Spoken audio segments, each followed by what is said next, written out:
இது போன்ற ஒரு தேர்தல் நீங்கள் பார்த்துருப்பீங்களா? மக்கள் இவ்வளோ ஆர்வமாக ஏதோ ஒரு திருவிழாவுக்கு போகிற மாதிரியும் இல்லை ஒவ்வொரு இடத்துலையும் போய் மக்கள் வந்து ஏதோ ஒரு அவங்க வீட்டில் ஒரு நிகழ்ச்சி ஒரு திருமணம் இல்லை நிகழ்ச்சி நடக்கிற மாதிரி இன்னைக்கு வாக்களித்து மக்கள் பார்த்துருக்கீங்களா? இந்த தலைமுறையில் நம்ம தலைமுறையில் எந்த மாதிரி பார்க்கலாம்?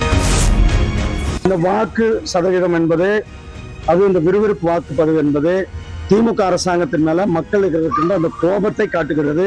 திமுக அரசாங்கம் மேல அவங்க வச்சிருக்கிற அந்த ஆதங்கத்தை, அவங்க மேல ஒரு வெறியை வச்சிருக்காங்க. அதுதான் இவ்வளவு விறுவிறுப்பான வாக்குப்பதிவு. இந்த வாக்கு சதவீதமானது திமுக அரசாங்கத்திற்கு எதிரான வாக்கு சதவீதமாக இருந்தது. இப்போது கூடுதலாக வாக்குப்பதிவு ஆகியிருப்பதை போன்ற ஒரு தோற்றம் இருக்கிறது. இது உண்மை இல்லை. ஒவ்வொரு தேர்தலுக்கும் 5 ஆண்டுகளுக்கு பிறகு புதிய வாக்காளர்கள் 20 to 25 லட்சம் பேர் இணைவார்கள். அது அந்த எண்ணிக்கையில் கூடுதலாக சேருவார்கள். அதுபோல் இந்த தேர்தலிலும் 20 to 25 லட்சம் பேர் புதிய வாக்காளர்கள் சேர்ந்திருக்கிறார்கள். அவ்வளவுதான். அதாவது அவர் இப்பதான் களத்துல இறங்கி இருக்கிறார். ஆனா திராவிட முன்னேற்ற கழகத்துக்கும் காங்கிரஸ் கட்சிக்கும் அனைத்து இந்திய அண்ணா திராவிட முன்னேற்ற கழகத்துக்கு கட்டமைப்பு இருக்கு.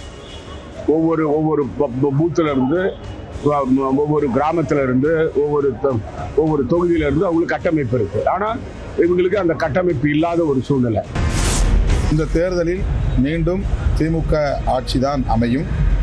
மதசார்பற்ற முற்போக்கு கூட்டணி மாபெரும் வெற்றியை பெறும்.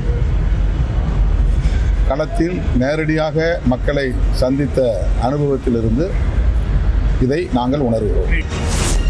திமுக மற்றும் கூட்டணி கட்சியினுடைய வெற்றி வாய்ப்பு மிக பிரகாசமாக இருக்கிறது. இயல்பாகவே 3-4 அணிகள் போட்டியிடுகிற பொழுது ஆளுகிற கட்சியினுடைய அணிக்கினுடைய வாக்கு சதவீதம், வாக்கு வித்தியாசம் என்பது அதிகமாக இருக்கும். இயல்பாக வெற்றி மிக அதிகமாக கிடைக்கும் என்பது.